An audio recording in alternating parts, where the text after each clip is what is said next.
report in. Red 10 standing by. Red 7 standing by. Red 3 standing by. Red 6 standing by. Red 9 standing by. Red 2 standing by. Red 11 standing by. Red 5 standing by. Red Conor standing by. Red Matt standing by. Red Sean standing by. And welcome to this week's episode of Everything is Fine. I am your host, Sean Wilson. And I'm your host, Matt Ebersol. And returning this week, everyone's favorite, Conor Hoffman. Everyone's favorite. The Return of the Jedi.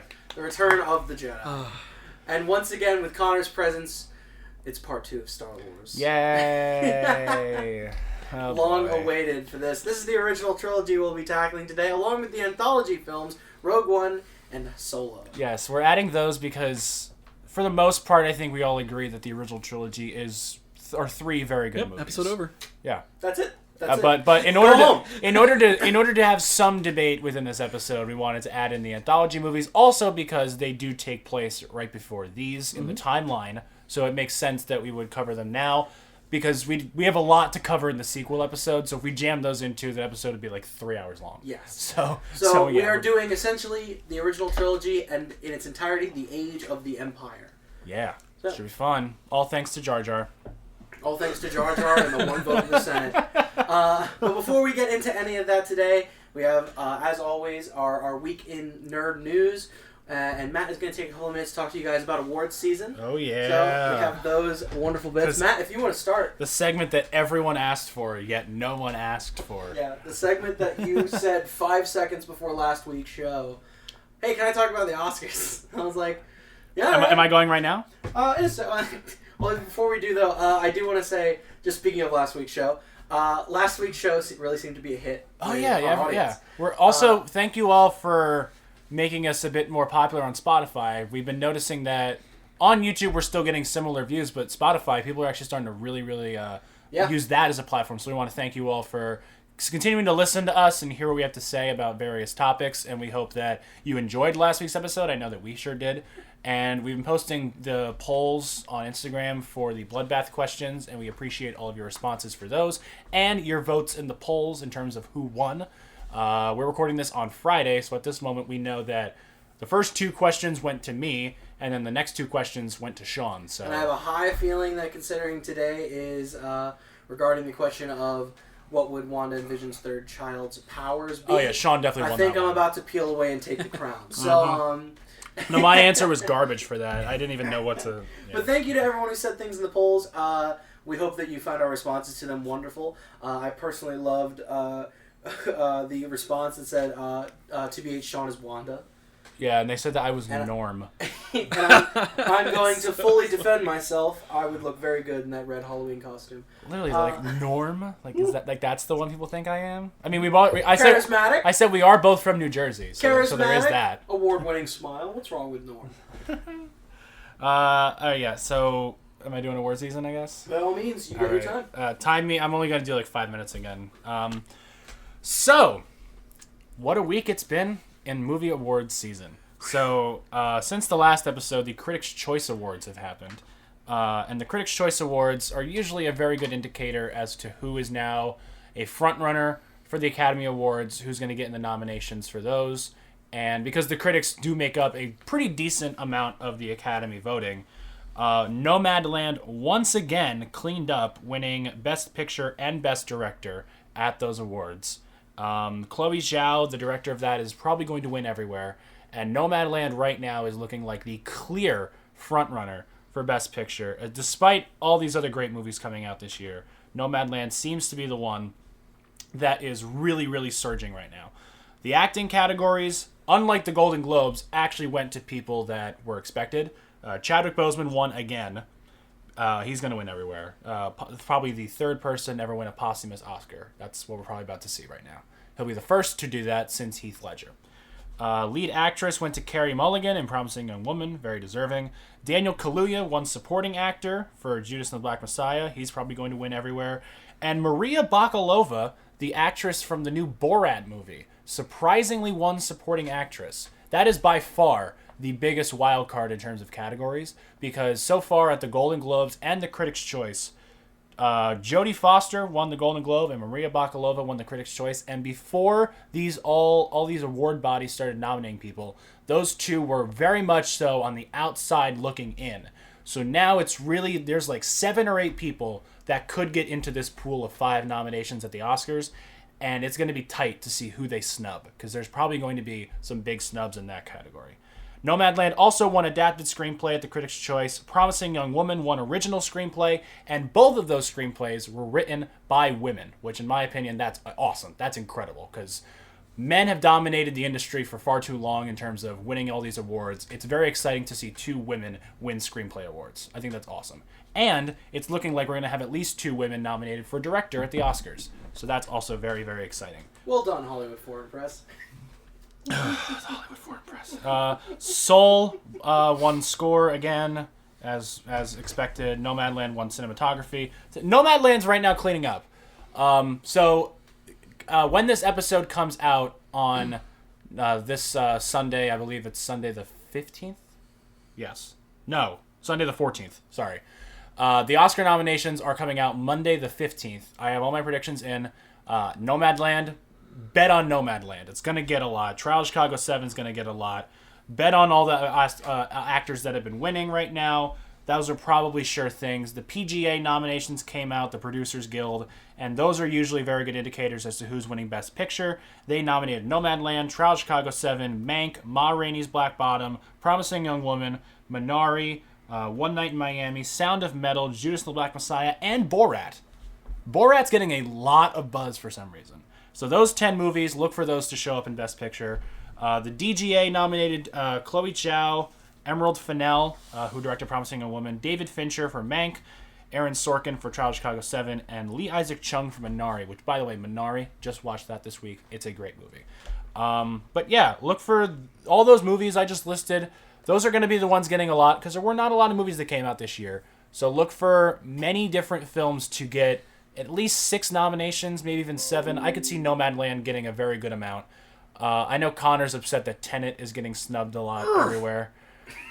The Academy just doesn't like Christopher Nolan. No, they don't. They don't like good movies either. And if they didn't like Christopher Nolan for Inception or Interstellar, they're definitely not going to like him for Tenet, because I think we can all agree Tenet, even though I've not seen it, but I've heard that it's the only reason Tenet wasn't as good as others is the writing department. But if you take away all of that, it's still Christopher Nolan quality. I think, Tenet won visual effects at the Critics' Choice. It'll probably win that at the Oscars, because no other big blockbusters came out this year, really, that are deserving of a visual effects nomination, and let alone a visual effects win. I'd die on the hill for Tenet's soundtrack. And then obviously score, it's looking like it's going to win. It's looking like it's going to get nominated for score, but Soul has been cleaning up in the score department. So I could see that. But As it should. I don't think it should. But that's my look for the Oscar nominations. Monday, March 15th. They're coming out around 8:30, 9 o'clock in the morning. I'll be up watching them. My Gold Derby predictions are in. I'm feeling good about them. And yeah, I'm really excited for them. I know many people are not, but it's something I enjoy. So we'll have some fun.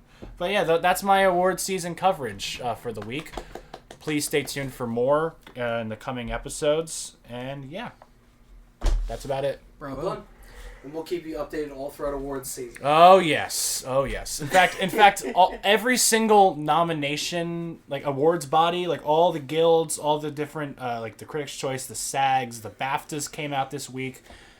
Everything is now in. All the nominations, all the precursors are now. It's just the Oscars now. Now we just need the Oscar nominations, and then once those come out, then all of these actually, the ceremonies start happening, and we figure out who actually won these things.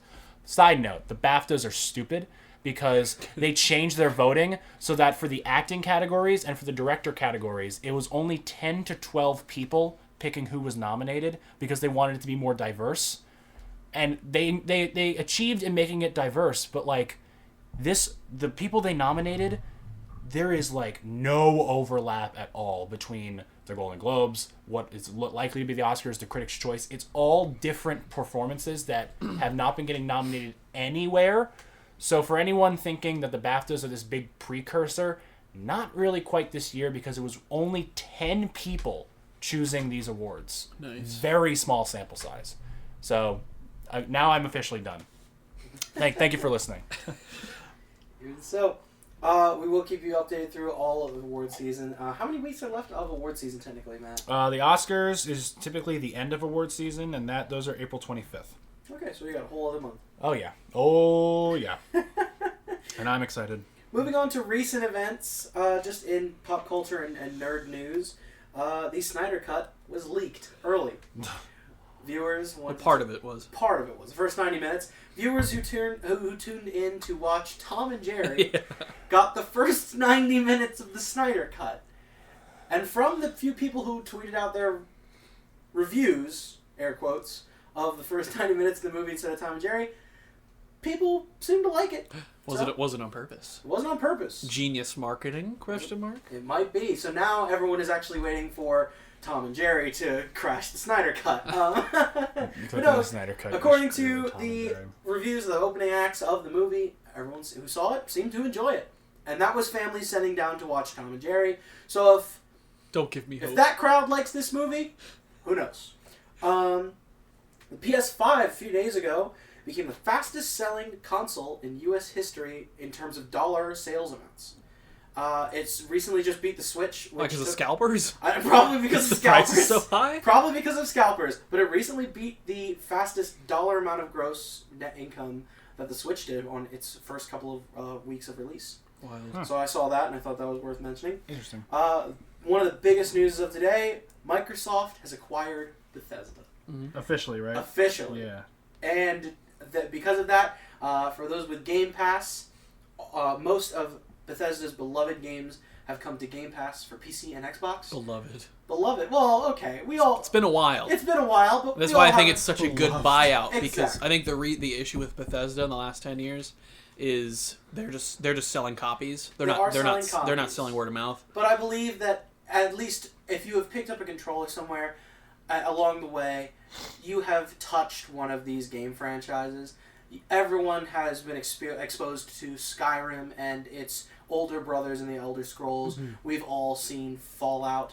We've all seen Prey's come out. Right. But gone are the days of Skyrim being ported to Alexa, and here are the days of now you have someone overseeing quality. Yes. We are going to see a shift in quality. Well, we don't know that, but let's I hope. firmly believe we do. Yeah. I'm now more excited than ever right. for Elder Scrolls 6 whenever we get it. Yeah. And in 2030 is going to be a great year. Yeah, 2030 is going to be a great year for. Do you think that they are going to make them exclusive to Xbox? Yes, I think Phil Spencer Spencer already already exclusive to Xbox and Game Pass and PC, therefore. And PC, of course. Right. So it will help the console wars. It will support them on their side. Yeah. But I'm very excited to play Elder Scrolls 6 in 9 years. And I'm excited that Todd will no longer sell me Skyrim. Mm-hmm. Todd. It just works. Well, the games now have to be good enough to sell Game Pass or an Xbox. Yes. Instead of just, you bought it, we're not going to support it anymore. Now you have to have a reason to sell this service. And that's what PlayStation does with their exclusives. It's not that they're trying to sell as many copies as possible. It's that they're selling a service or a console. Yes. That only is going to make quality better. And I think this was a good move on their part. I, for one, am eager to finally pick up Prey. Yeah. So, and the PlayStation Bethesda ports are often buggy anyway. So. But even so, moving on. Mortal Kombat, the movie, got its official rating as of R, which shocked no one. Mortal Kombat, of course, was going to be rated R. What did you think? And another kind of left field bit of news. Chloe Bennett, Del Cameron, and Yana Perrault are officially the Powerpuff Girls. Hate that. I don't hate it. I'm just confused. Interesting. I don't need a live action Powerpuff Girls. I really didn't. I didn't either. Like, I liked the Powerpuff Girls back when we were a kid. It was a neat Cartoon Network show, and then they rebooted it, and no one asked for it. And now we have live action teenage Powerpuff Girls. This one will for sure be good. Yeah, especially since the CW has their name on it.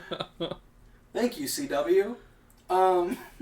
But yeah, the Powerpuff Girls have faces now.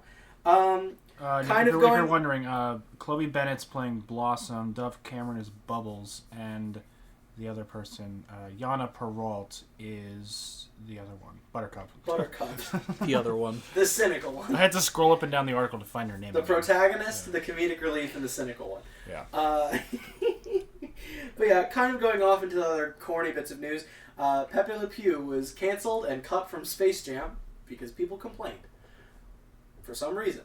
Again. What? I've never seen Space Jam. So if you've ever for Looney Tunes, Matt's really upset that I've yeah, never we're seen both Oh my upset god. over that. Space Jam For is Looney like- Tunes, for those of us too young to know or remember, Pepe Le Pew was the skunk. Yeah. Who was- he got cut from Space Jam? Apparently, everyone said, you know what? He's a bit too hands-on, and we're gonna get him out of our kids' movie. Well, they also redesigned Lola Bunny They also, yeah, they to make her not they- like a slut. Literally, they sexualized a rabbit in the original Space Jam. Like, what are you doing? Taking away Sean's reason to live, What Matt. are you talking about? Do not at me. I thought it was hilarious that they said that was their all right, of all the things we're gonna do to Space Jam, we're gonna get rid of Pepe Le Pew and we're gonna do that to Little Bunny. I'm Like literally. what? Okay, Listen, random like, choices. They sexualized a rabbit. That was 20 years ago. Exactly. Big problem. We've all They- seen was- Zootopia, Matt. We've all seen. Okay, but like, they literally were. Whatever. I'm not gonna get into it. Suddenly, my confusion doesn't look that bad. Oh, Judy Hopps. So yeah, that happened. Benedict Cumberbatch said no to ever playing Thrawn. Oh shit! Really? And I Yeah. quote, "Why would I want to be turned blue?" So yeah, fandom's number one choice of an actor for a Thrawn in a possible theoretical Star Wars movie said no. He does not want to be blue. He's fine with being Sorcerer Supreme. Michael B. Jordan is set to direct Creed 3 in his directorial debut. Oh really? I'm excited for that. Interesting. The Creed movies I'm still are... really upset that Ryan Coogler couldn't come back for. Like, I wish that he could have made like a trilogy because Yeah. Ryan Coogler, the first Creed, was fantastic. I have not seen the second one, but I heard it was also pretty good, but not nearly up to par. But like Ryan Coogler's such a great director. Yeah. Like, I wish he could have made, but he was too busy with Black Panther and everything, so like he could. But I believe that Michael B. Jordan will do a good job. The Creed movies are not my favorite. I'm Good not a sports actors movie fan. usually turn into good directors because Yeah. they've been around good directors, so they know what to do. And Michael B. Jordan has been around some great. They know how to directors in direct his career. actors, unlike Oh no, someone actors, we'll talk about today. Actors become very good actor directors in terms of being able to work with Right, the yeah. other performers. Yes. That's what Regina King did this I think past that- year with One Night in Miami. All Lucas needed to do was become an actor. Bryan Cranston. George Lucas is Bryan overall- Cranston is also a great example because he directed a lot of episodes of Breaking Bad, and apparently Oh. the cast has always said that those are some of the best episodes in terms of just a great actor-director relationship. So I'm interested to see how Michael B. Jordan does.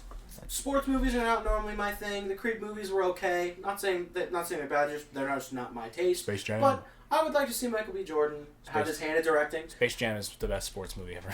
And finally, at a complete I'm joking. span of It's confusion, Air Buddy, obviously. It's Airbud, yeah. in a There's nowhere in the rule book that says a dog can't play basketball. also apparently nowhere in the rulebook the werewolf can't play basketball either. Yeah. So, Anyway, what's the last piece of news? I'm sorry. Last piece of news I have is, again, out of left field. It's been a weird week. Avatar re-released today in China, in theaters. With the blue people? Yes. Okay, Space well, 2 weeks ago we colonization talked about movie. Last Airbender. I want to make sure we're talking about the Yeah, right no. Avatar. No one should ever let that see theaters ever again. We're talking the blue people, the space colonization. It's because James Cameron wants it to surpass Endgame. Literally, that's it. That's It only literally has to it. clear $7.4 million. He's like, watch this. It'd be really funny. It has to clear $7.4 million in China this weekend to win the crown back. He might do And that. I think it's the pettiest decision ever. However, I hope I'm not saying that like I have no stone to cast in this. I liked no obviously stone to cast. let me be old. I like Endgame a lot. It's one of my favorite Marvel movies. The blue colonization movie was meh. Do I It was want- very revolutionary for its It time. was revolutionary for a time, and that's why I'm okay with it, like holding the crown for so long. But it's time to give it up. It's time to let someone else own the throne. I think this is petty, and I personally hope it doesn't surpass it. I hope it doesn't Simply because out of pettiness. And if they're gonna be petty, I'm gonna be petty. Defend your Disney overlord. Yes. It's not that I'm defending Disney. Love you, Bob I just don't like pity like that. I'm not gonna be like, oh wow, I want my movie to be the best seller of all time. Look, Titanic surrendered peacefully. You should surrender peacefully too. Well, Titanic was James Cameron also, so that's why it surrendered peacefully because it was the same director. Same direction. Yeah, but He like, beat himself. I know he beat himself. He's like, oh yeah, but then someone else beat him. Yeah. There, now it's a problem. So yeah, All right. I hope that it doesn't win. Is that all the news, Mr. Wilson? I believe so. Alrighty. Good news segment. So Very yeah, good. good news segment, good awards segment. We'll Thank get into the actual main stretch of this. We have a bloodbath prepared for us once again by Connor. We'll answer the episode. Yes. We're also today we're going to rank the three of us favorite lightsaber fights across the entire saga. Yes. Mainly because we are going to be quantifying good Star Wars in the next one, and we wanted to have time for some lightsaber fight fun. Yeah. So yes, we're ready to go. Connor has his notes. Matt has his glass of water. I have cracked open a frosty bottle of Nuka-Cola, and I'm ready to go. Alrighty. That's what's in Sean's cup today. That's what I'm drinking today. Where to So start? Star Wars. The movies that started it all, and the anthologies that tried to provide prequels to the originals that the prequels weren't. So... We're talking about all the best Star Wars films today. Oh my god. Because we're talking about Solo. Oh. And Rogue One. Yeah. And Rogue One was good. I like Rogue One. Where would we start, though? Would you like to start with Episode 4? Or just Star Wars? Or do you want to talk about sequential order? I say we start with the original trilogy. Yeah, that's better. Yes. Let's and then we go- start off nice. Yes. It started it all. No one knew what they were going to get when they walked into the theaters in May 4th, 1981? 81, right? New Hope? New Hope. 1977. 77. Right, Wow. well, Sean has kicked off the show. Hey, I have Was to it- put was my it- foot in my... I get Was it per released episode. on May 4th? It was. That's why it's Star If you Wars got the Day. date and the year wrong, I'm going to laugh at you. May 25th, 1977. Fired. A budget of $11 million and it made $775 Have fun without me, million. folks. Yeah, Star Wars Episode 4. It's a great movie. If you look at it through the lens of time, it's a very different movie. Yes. Right? Well, yeah. So, for the 70s, wow. Watching it today, kind of funny. Yes. It is hilarious to sit through nowadays, but... It does such a great job being its own Mm-hmm. contained movie with it's just a fun story. It's a fun fantasy adventure. It also plays with, I think Mark Hamill said this in an interview where yeah, it's a sci-fi movie, but it almost has this Wizard of Oz kind of Yes. feel to Yes. it of It's they're not going to sci-fi, this- it's fantasy. yeah, That's it's how I would it is a 100% fairy fan. Yeah, It's It is fantasy in 100% space. it has fairy this tale. it has this vibe to it that just is so appealing to everybody. Anybody can watch this movie for the first time and find enjoyment in it. I think 4 also is the best pacing out of every Star Wars It is a movie that it's almost planned that it gets better as it goes. Yeah. The first half hour is enjoyable, but then it just keeps getting better. It's so great. And it ends the last half hour they do the whole Death Star thing when Obi-Wan and Vader fight, then they escape, then the TIE Fighter attack, then they go to Yavin 4, they plant, and then the whole Death Star assault. The It's ending perfect. of the movie It's is so just clean. great. It's very mythological, and it's why everything that I like in fantasy, I read a lot of fantasy. Everything is like A New Hope. Everything is structured around that, the hero's journey. It's exactly what you want. It's a little predictable, but it's beautiful in that way. And by an extent, the original trilogy is probably a very, very solid formula for what makes good fantasy. Oh, it's the only trilogy of the Star Wars saga. Let's be honest. All the other ones were reactionary, or it was a story told in very weird proportions. I would describe the original trilogy as clean, Yes. safe, Yeah. and classic. Yes, but it's good. It was classic, safe and ground. It is That's my what made it favorite movie trilogy of all time. Yes. I as much as I love Lord of the Rings, or as much as I love I would even say the first 3 Toy Story movies. I would say that's a great. The first 3. trilogy. I said the first 3. What about Cars? No. The first 3 Indiana Jones movies too. Oh yeah. Well, Like- what do you mean the first 3? There's only 3. There's only 3, yes. But no, this is the trilogy that I would probably say is my favorite. Just because they're all Pirates just of so the Caribbean. good. Another good trilogy. No, I don't like 3. But we're not here to talk about trilogies. We're here Just to talk saying, about Star Wars. trilogy. But you said that you find it funny now, and it's lost. It its is luster. very different. It's not that it's lost its muster. It's good in a different way now. Now it's kind of comedic because it is just bad. Through today's lens, the acting is laughably bad. It's good bad. It's enjoyable bad. Unlike, Dialogue is Can not I good. ask who in terms of the cast? Is it just everybody? there is one good act. There's two good actors in episode Alec 4. Guinness. Alec Guinness And and Harrison Harrison Ford. Ford. Those are the two characters that can. I think Peter Cushing is great as Tarkin, personally. I think in the scenes that he has... That's the thing, though. There's like 2 Tarkin scenes, but I will give you credit. I will give you credit, though. People remember Tarkin Peter Cushing's off great. of the 2 times you see him. But I don't know if you've seen the interview Mark Hamill talking about George Lucas and how he said to a reality show that one time Harrison Ford like threatened George Lucas. He's like, "I'm gonna put a gun up to your head. You're gonna have to read your own lines," because the dialogue is so bad and unnatural that the actors, you could tell like Leia and Luke, those are the 2 biggest culprits of like, what are we doing here? You can also tell that a lot of the actors don't know anything about Star Wars, obviously. They have no idea what they're talking about. When Han's talking about the Kessel Run, he is just pulling that out of his ass. He has no it's idea just what that random is. jargon, yeah. It's random jargon, and Alec Guinness, totally lost, you can tell. Like, he's talking about the Clone Wars. But it's Sir Alec Guinness. I know, he's the best actor there. That scene where he's doing the whole speech to Luke about, like, you know, I served your father in the Clone Wars. And that's good. But like- Guinness and Harrison Ford are the only 2 that were able to pull off George Lucas's dialogue and still and make be it very sound good. okay. Yeah. Whereas Luke was a lot horrible Of, in a lot episode of, 4. a lot of, awful. a lot And of you see Luke Mark lines Hamill's are- acting getting much better in 5 and 6. Oh, absolutely. And then 8. I mean, Mark- he's a different Mark person Hamill's now. now probably one of the greatest actors, in my opinion, as far as like one of the greatest actors. for what he's been able to do. I mean, he's maybe not one of the greatest actors In Star Wars. Star Wars. In Star Wars, he's gotten better. Yes, He's yeah. the best thing. Not in the world, but And in not Star in the world. Wars. He's one of the greatest actors in terms of that genre of film. Also, like I think he's. I mean, it's kind of funny. I like Episode 8, Mark Hamill was like Mark amazing, and Hamill because he's in only gotten episode better. 8 was fantastic. you saw can say growth. whatever you want about the writing of Luke. I think we all agree. I know you But the love acting it. was great. His acting is performance great. with what I he think was he's given. one of the greatest like arcs in acting. as a career. Especially because Mark Hamill has gone on record saying he hated the way that Rian Johnson wrote Luke, and yet he still turned in that great of a Yes. performance. Yes. He was still giving his all. Just because like he- Harrison Ford and Alec Guinness in episode 4. Exactly. They're able to Mark turn that Hamill- out. Mark Hamill is a treasure, and we are not worthy of him. That's all I'm just He's gonna also say. the best actor. But yeah, watching For the that Joker. movie, and it's like... He is the Joker. What are you Yeah. talking Again, about? the film is fine, the story is great. It's really the acting and the dialogue, just like the prequels that suffers the most. However, the dialogue But- isn't prequel bad at this point. But the No. pacing and the wonder It of this makes up movie for all of it. makes up for all of it.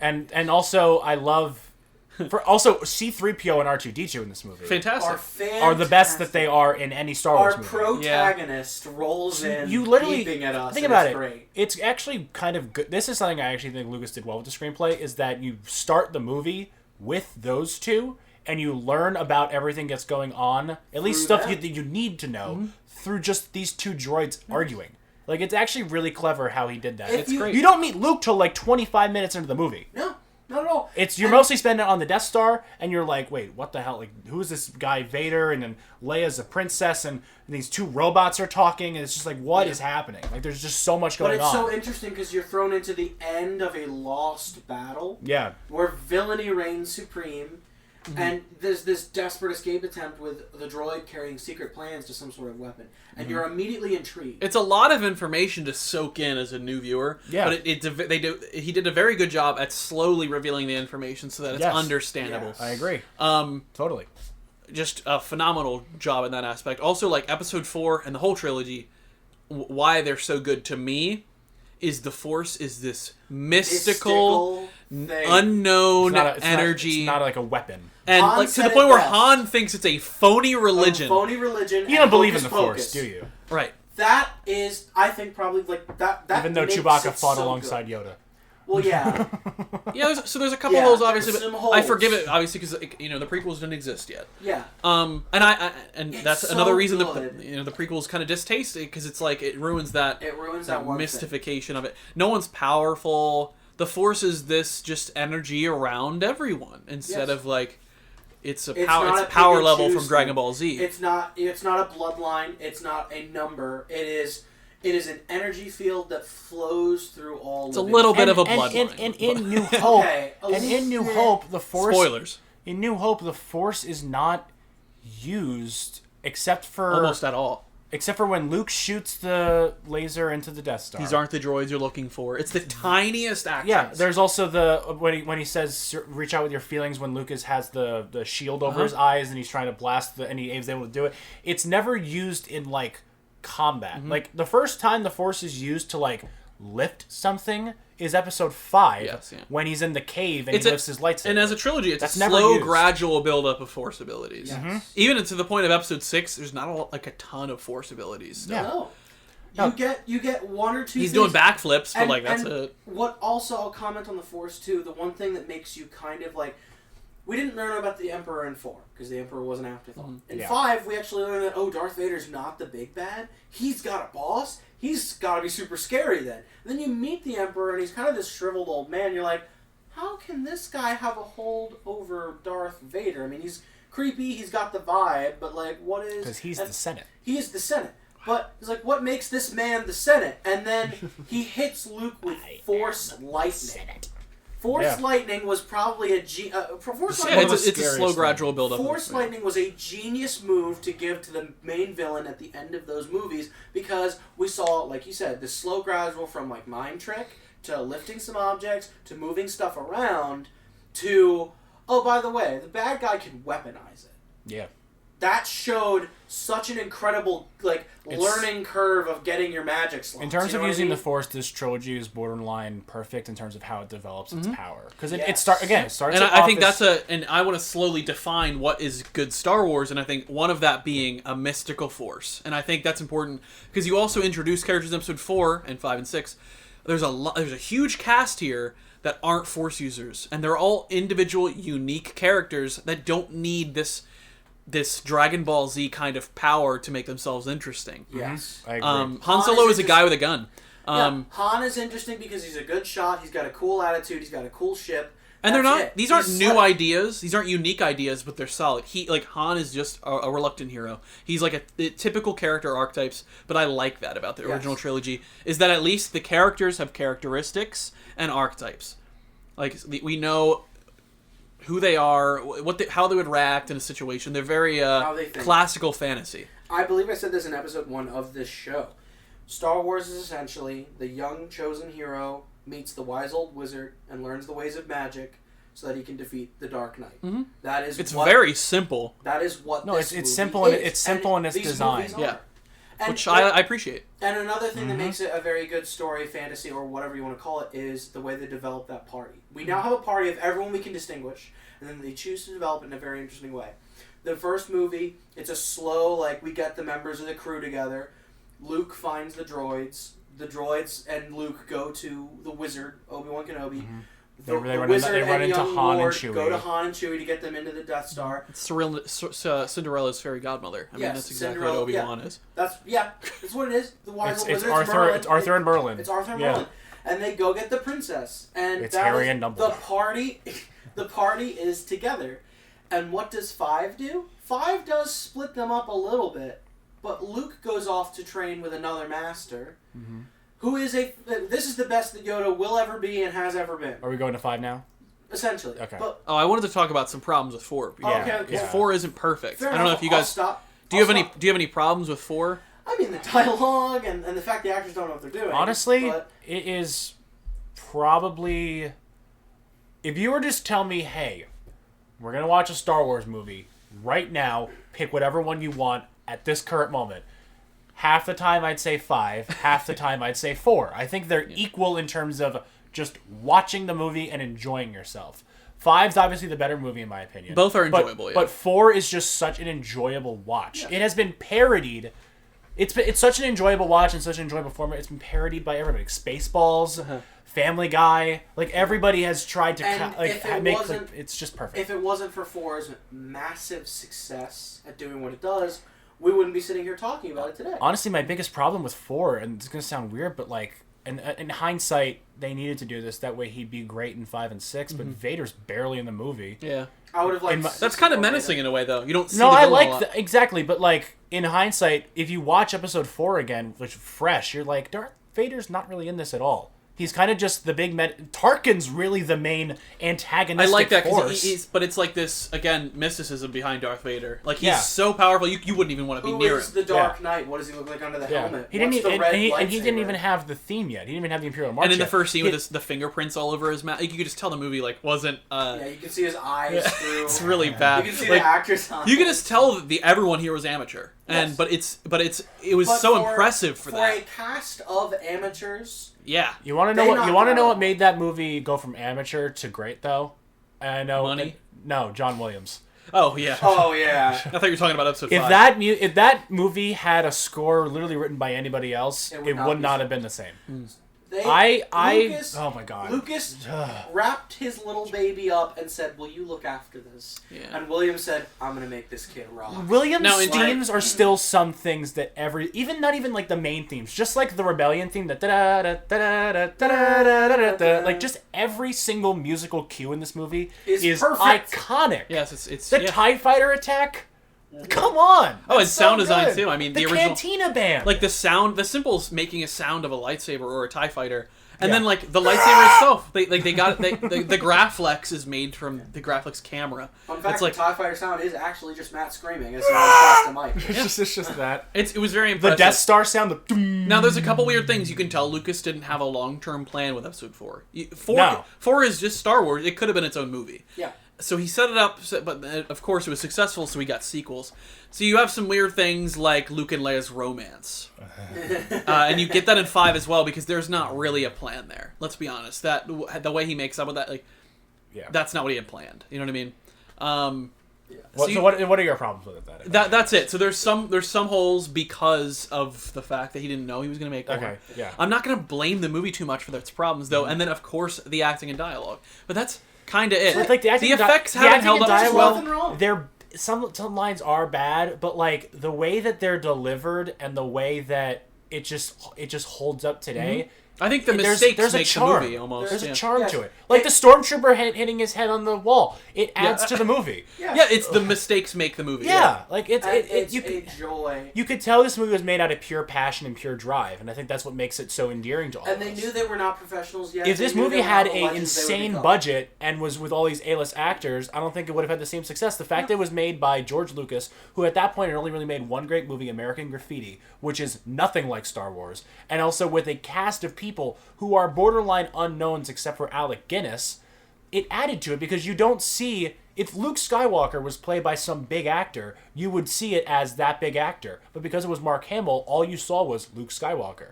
Because Yes. it was Harrison Ford, all you saw was Han Solo. And It helped. such- It added to the. It was added such to a everything. smart movie. It was lightning in a bottle in its finest form. Yeah, and then 5 perfected it. 5 made Star Wars. 5 Like, episode. I was talking to them before the episode. Episode 5, Empire Strikes Back, is one of very few movies that I would say I would not change a single thing about it, and I view it as a perfect film. Yeah, I agree. I think it's the only perfect Star Wars movie as It well. is Yes, the it is. only- It is. This is Star Wars. When I think of Star Wars, I think of this movie. Now, what's a big reason for that? I think it's not a George Lucas It's movie. not a George Lucas. Irvin Kershner directed this movie. Irvin Kershner said, "You did a good job, but I'm gonna help you And out." where do you see a shift here in episode 5 between the difference between episode 4 and 5? What makes 5 so much better? The problems of 4, the acting and the dialogue They're fixed. are fixed. The dialogue is believable. The Uh-huh. characters are taught to act well. We believe their personalities and their character just a little bit more. It's not like we weren't believing them, Uh-huh. but we now are like, oh, there's deeper layers to the farm boy. Mm-hmm. Oh, okay. Like There's I not think- so many deeper layers. I don't think Luke gets totally. But he very gets. deep. I think that he has some wonderful moments with Yoda and Dagobah, that like the Dark Yeah. Side Cave, Yeah. his doubts, his like, when am I going to see the Great Jedi Master Yoda? They're making and then him it's into this something. little green Kermit the Frog that just kind of bounces his way, steals his lunch, mugs his droid, I- and says, "I'll teach you." the I ways of will Force." argue, I think the best battle sequence, not lightsaber, but like Star Wars, like conflict is happening. Yes. The Battle of Hoth is no. fantastic. I can't get over the finale in episode 6, which we'll get to. But We'll get there. The Um, Battle of What, Yavin. that's your favorite? Battle of Yavin is pretty the good. attack of Death Star 2. yes, Okay, that's also a really good choice, but I just love the Battle of Hoth because every single character is involved in some way. Yeah. Every character is like doing something. Uh-huh. In episode 4, The whole movie, every in character's episode doing 4, every like 3PO, R2, Leia, most of the rebellion, they're just kind of watching, and it's waiting mostly for their and it's Death Star mostly just plans. Luke and all the other X-wings. Like this one, Leia is like manning an entire battle station. Han goes out and tries to find Luke and is also trying to help around the Luke is obviously out there fighting. 3PO and R2D2 are kind of doing their thing. Yes. Like everybody is involved in this battle. And once that battle is over, Luke wisely says, "You two need to go off, and you need to get some backup and rebuild the rebellion a little bit. I need to go train. The best use is if we divide and come back stronger." And it's not like it's a dumb decision. Alec Guinness said, "I'm going to send you to another master." We're talking about how Obi-Wan told him that he needs to go see Yoda at the worst time. When Yeah, he's about to absolutely. die in a blizzard, Obi-Wan's just like, hey, by the way, go to Dagobah. Yeah, he just, Ben, help me. Nah. "You got this, kid." You got By it. the way, I know a really cool Jedi Master that is in no way, shape, or form a war criminal that you should learn from. But I think 5, and this Fire is on another that characteristic of great Star Wars, is, and we know this from basic writing, and then in Dungeons & Dragons, what's a big rule when you're writing a campaign is you don't want to split the party. No. And in Episode 5, the party is split up, but it's just Luke on his own arc, because obviously he's the Jedi of the story, he's Yes. the protagonist. His arc had But to be separate. The difference between the how they split the party in the sequels and in the prequels, where everyone is split up. In Episode 5, the whole party gets to work together and bond. Now, that way in Episode 6, like, I know, like, they're going to rescue Han because they all care about Han. They're all close with him. They've all, like, we saw them bond in Episode 5 together. Everyone was together, C-3PO, Chewie, Leia, Han, Lando. R2. Lando. And then they added Lando, another charismatic and character. Lando was great. And they all bonded because all the main characters are together. Take that in comparison to Episode 8 when all the main characters are split up, or Episode 2 and 3 where all the main characters are split up. You're not bonding. And then in Episode 3 when you try to convince me that Obi-Wan and Anakin are friends, I'm not convinced. And then Episode thing 1, with Episode no one has 9. any And- emotion. and Same thing with Episode- Episode 9. When you think that they're friends, Yeah. that they have no reason to. There's no reason for them to be friends. They should all hate each other. Rey met Poe, I think, for about 3 seconds in the first 2 films. Yeah. So She didn't speak a single word to him in 8. that's And where you. Finn and Rey basically spent all of 8 apart, and then it's just like, oh, no, everything's fine now. Now, what's the difference between the original trilogy and them is that the whole party is together for the most part. If anything, you get separation in 5 with Luke, I get but that's my for his own party arc. adventure. But then you even And get, that's what I but then you love. even get the moment where Luke leaves his training to go protect his friends. It's, and but the difference is I believe that. I know, that's why I'm saying it's Yes. good. Yeah. He It's good senses- writing. He's in tune with the Force enough to predict small amounts of the future, and he can feel danger surrounding his friends. And Yoda, being a little bit of the crotchety, campy Jedi that he is, still showing that Yoda is flawed, which I like. Yoda saying, "If you leave, you're not going to finish your training," and he goes, "I'm coming back, and I might not finish this course, but I'm still going to get credit." Yeah. Whereas, So- like in Revenge of the Sith, like I'm not convinced that Obi-Wan is so scared of killing Anakin. I've not seen No. any evidence of him caring about him. He should yeet him into the lava with no So hesitation. yeah, so in the original trilogy, I believe that Luke cares about his friends because Yes. I've seen him a lot with them. And I also believe that Yoda is a fantastic mentor. Yes, and he has some wonderful Fantastic. lines. And he's a wonderful. I love the Dagobah sequences, and I love his speech that he gives to Luke. I love the X-wing lift moment. That's my favorite scene in Star Wars. It's one of the best scenes in all of Talk Star about Wars. John Williams. Talk about John That Williams. is that is my favorite musical moment in film. That is my favorite scene in Star It is Wars. so good. That scene is that's the whole scene with the do or do not, there is no try speech, the Force is all around us, and then you get that insane music. It is insurmountable. That cue. And then the best line that I think Yoda has ever said when Luke says, "I don't believe it. I don't believe what you just did," and Yoda goes, "That's why you fail."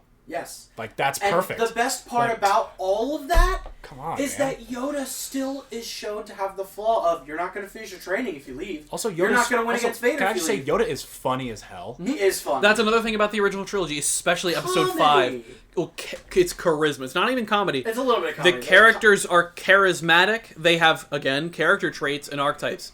That's something you don't get from 1, 2, and 3. And that's a reason I don't like any of those characters, is they're not charismatic, they don't have character traits. I can't differentiate them in a room. And I'm then, looking- in, I'm and then looking in the for sequels, someone. they try to have too much charisma at times. And then they don't at other times. I'm looking for someone. Looking found someone you haven't, would say. Right. If you give me a quirky. theoretical situation, I could put all the original trilogy characters in a room, and I can tell you what they would do to react to Yeah. that. Yes. But no, in terms of Empire, Luke, I feel like was improved a lot because of just the acting.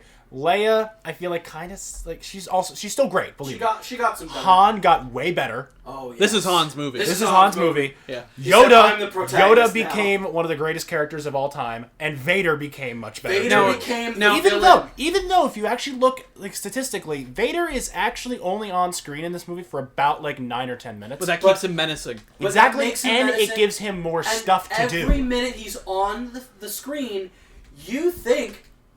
Because Yeah, that guy's in charge of the Empire. basically Tarkin dying was basically taking the leash off of the dog and saying, "Okay, kid, go." Like now the dog is free. Now, Yes. Like he can just run around and do Vader whatever. became the villain that would be remembered for years. Yeah, He's this, legendary. this is Vader's movie. This is Now, Han's movie. I would change one thing in Empire Strikes Back, and that's only if the sequels didn't exist. So back when it was just the original trilogy, Harrison Ford talked about how much he wanted Han to die. Mm-hmm. And if he did die at the end of Episode 5 when he was frozen, I honestly think that would have been fantastic. That would have been a good move. Because he's very flawed in Episode 6. Han is a big doofus. Han is not cool. Han does and he's get he's shelled. he's underused in Episode 6. Mm-hmm. And I feel like it would have been better if he died. Now, however, I do very much love his death and impact in the sequel trilogy, so I'm okay with how it happened. Worth it. It's worth. This is the having that. minor But this would've been- criticism. This would have been better. Yes. My main criticism with it is actually based off of the special additions to it, because they added the new dialogue in the Vader and Emperor scene where the Emperor tells Vader that this is the son of Anakin Skywalker, whereas in the original dialogue it was just like, "Hey, Luke Skywalker," it's suggested with the new additions that Vader does not know that this is his son, which in that case, why was he trying to find him so much on Hoth? Is it just because this is the kid that blew up the Death Star? That doesn't make much sense.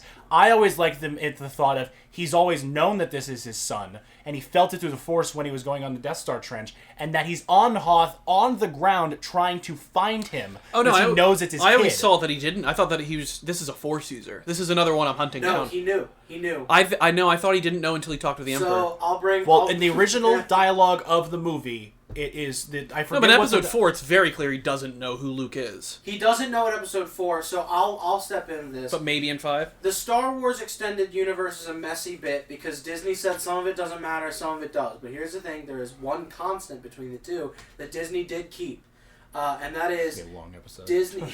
Disney did say so. Episode 4 happens. Luke blows up the Death Star. Vader senses in his escape there is someone very strong with the Force. Perhaps it's a Jedi that I missed, but I just killed Obi-Wan. He thinks and he thinks and he thinks. He does tracking. He goes away from the Emperor in between 4 and 5. He goes away from the Emperor and carries out his own little espionage mission in secret. It's where he visits Padme's grave. It's where he traces his lineage, sees who did survive Order 66. Mm-hmm. But he comes across the conclusion and medical charts along the way to show that Padme Amidala had twins. Not a child, twins. He didn't even know where the child was.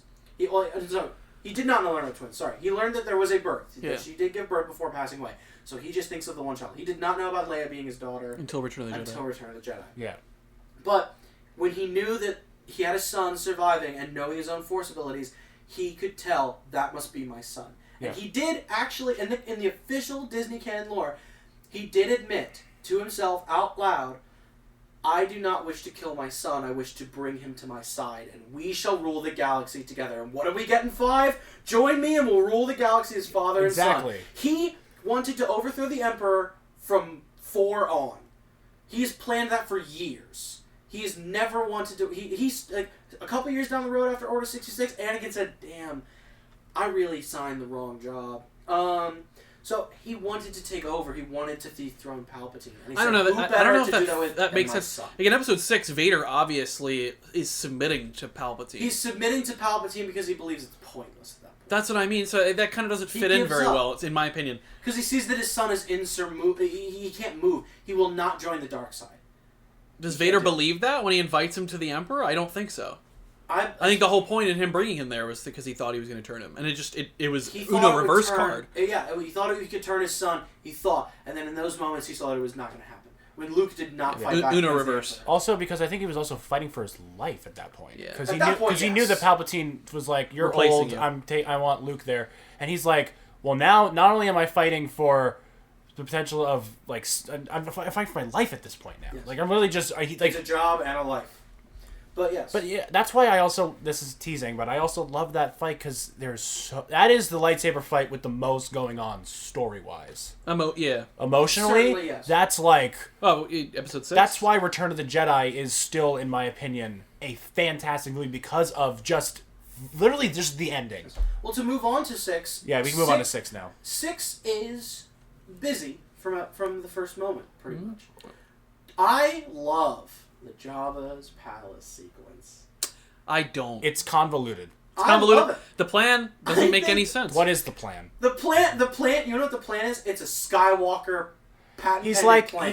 I'm not a fan. Like, he gives them the droids, but, like, how does he know that he just won't literally take them apart and turn them to scraps? And anyway, he also, like, he has Han there, he turns himself in. Lando's there for some reason, disguised. You don't really know why at that point. Han's friend. Like, it's just like, Han's friend. there's too much going on to make that this actually is a cohesive plan. But I love how zany it is. I love how step-by-step nuts. Boba that it Fett, gets. like there's Well, so Boba many. Fett in 5 was Boba Fett great. deserved better. I know in episode 6, but Man, like well, Mandalorian redeemed him. I thoroughly enjoyed the sequence. I loved Luke's. Luke pulled R2 aside, and this is how the conversation when he said, "Okay, here's the plan. I'm gonna put my lightsaber in your head. Okay. You're gonna go. You're gonna infiltrate Jabba's palace. Go under deep cover. Mm-hmm. Act as a waiter. And then when I go in and I get sentenced to death in the desert." You're going to roll up to the top of the deck, and you're going to shoot the lightsaber out of your head. I'm going to do a sick backflip and catch it. And you want to know what R2 said back to him? That's rad. This Let's is do it. character betrayal. Let's do it. It's just it's episode 6. I think is when Star Wars starts to struggle, and George Lucas is back. And I think it starts to struggle with Lucas consistency. didn't direct 6. Oh, he didn't direct 6. No, it was Richard Marquand. Marquand? No. Did he write 6? Hold on. He definitely wrote I will fact check. I'm not sure. So Directing by Richard Marquand and written by Lawrence Kasdan and George Lucas. Okay, so a little bit of He Lucas. had a little bit of hand. Well, it's better than 4, right? When it comes to dialogue and stuff, but not in consistency and pacing. Yes, because Lucas was allowed to. There's a lot wrong with 6. The whole beginning is a betrayal to the Jedi way. I mean, if your solution is to kill Jabba, why not just show up with a lightsaber and start killing everyone? That's what Luke did. He just killed everyone, and it's not very Jedi of him. I think episode 8 gets Luke much better. Yes. Now, he is older and more wise by then. Yes. He had to have a brash I also face. love just the one shot where Luke chokes out those Gamorrean guards at the beginning, because you Yeah. could tell, even though it's been 3 years, this guy's a Jedi now. Like, he Yeah. wears black, he chokes out those guys, like, with no, like, you could tell just in one shot, like, oh, this guy's, like, legit. I think Luke is using a lot of violence in this movie to solve problems. But that's what makes the whole thing about will he turn to the dark side more interesting, because he's showing, like, yeah, he has good intentions, but the ways that he's doing but there was no things... He's his Cool. father's Is- son. But Yeah. like, He's powerful. he's He's powerful. he's and a little raw, brash. powerful, and he sometimes... But I don't think that was the goal. I don't think He- you ever thought as I don't watching. think- He sometimes gonna acts turn out of bad. aggression and out of just... I think that his those sudden yeah. emotional outbursts, while misplaced, can kind of build to the whole. Is he gonna turn when Vader presents him? Well, why is he giving Darth Vader, the genocidal maniac, a chance to redeem himself, but just putting all these other people to death? It's not consistent. Yeah. Oh, it's not consistent. I It's a agree. little selfish if you're just gonna say, "Oh, he's my dad, so I'm gonna let him be good." Yeah. But Jabba, you're dead. I'm gonna kill you. It's a bit disjointed, but for what it tries to do in terms of story and engagement, That's it how I does describe work. episode 6, because it's I disjointed. think we all remember that sequence because of how zany it is, and it shows some fantastic party bonding. It's also some- like 40 It doesn't minutes. synchronicity. I don't know. I hated what they did with Han in episode 6. He's an yeah, absolute Han, airhead. Han is an airhead in He's episode 6. yeah. But he does his best. He's blind that fight. Leia He's was a gotta little try. better here. Lando was still fun. Not bad, but it suffers also from what episode 8 and what Rogue One suffer from, and that is the illusion of a good film because of a great ending. Yes. Because most of the episode 6 is boring and unnecessary. But then we get The best finale of all Then time. we get to the best finale ever, Endor. That fight is wonderful. Every second of that fight is engaging. The Ewoks, weird choice, but I like it. The fact that the Star Ewoks- Wars needed something. I think I defend the Ewoks. I don't care about the Ewoks. Yeah, they're like the I Gungans. defend They're them. just there. Everyone's just like, Star Wars is too. It's like Star Wars is literally made for kids. It's just they're damn good movies made for kids, and like they wanted to throw in a merchandising opportunity. Whatever. I don't care Let about them. the Ewoks. If anything, they had plot significance. Let's do it. It's not just like with the Porgs where they're literally just there to sell toys. Yeah, Or we the all Gungans. knew. We Yeah. all thought in episode I don't know who would 8 buy a Gungan toy though. I We don't know why all they thought exist. in episode 8 that one Porg was going to stab the other with a lightsaber, and then it didn't happen, and I was upset. Literally, the Porgs were only there to sell wanted toys. the Porgs At least the to Ewoks actually did something. The Ewoks said, Well, and "Hey, I I'm think cute." all the I don't hate any of the creatures because it's just creatures in Star Wars is cool. It's like Yeah, they're all cool. these alien creatures. I don't mind But the there's Porgs. some where it's just like, this is here because someone's going to buy a plushie of it, and then there's like, oh, people are going to buy a plushie of the Ewoks, but the Ewoks also destroyed an entire battalion of stormtroopers. Which is a little bit of Nothing but a. logs. It's a little bit. It's a Like- little silly. That's the complaint from the Ewoks is how do these things with stone tools. Why do the stormtroopers have armor at that point? You're throwing stones at their helmets and they're dying. It's kind of funny, but it works. It's nitpicky though. It's Star Wars. It's dumb. But the finale's great. The finale is what you should. wonderful. If you ever want to have a perfect finale, especially like again, I talk about Sean about writing a good D&D finale. It's always based on Return of the Jedi. Yes.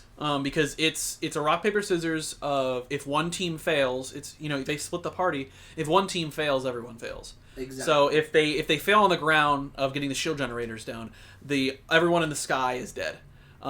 And Luke turns like it's that whole fight is pointless. And you, using your own example, your D&D finale that ended about a year ago. Straight up copied You it. straight up copied it, 'Cause but it's you beautiful. copied it in a wonderful way that no one even realized you were copying. Yeah, it's called a 3-part finale where you have, and you could do more than 3 parts, but you have the party of adventurers that you've grown to love all separated and using their own abilities to help each other in a way. So like we're gonna get the shields miles down. apart, but working But towards. really think about it. The original Star Wars trilogy, I would think honestly of the 6+ hours it encapsulates, maybe 30 minutes of them are kind of lackluster, but the other 5 Yeah, and a and half that 30 are minutes great. are in episode 6. Yeah, but they're all in one movie. Exactly. So it's okay. So Yeah, like 4, dialogue may not be great, but that whole movie has significance, it has great pacing, and it's really entertaining. And 5's the a perfect finale. film, and 6, there are some parts people might not like. Maybe some of the Jabba's Palace stuff doesn't Still stick. not bad. Some of I the love other how it's Endor so stuff, still not bad. It's just not up to par with everything else, and then it I think ends great. I think it has a Ends- horrible pacing. I literally think you could delete everything up to the finale. You don't need any of that build up in No. episode 6.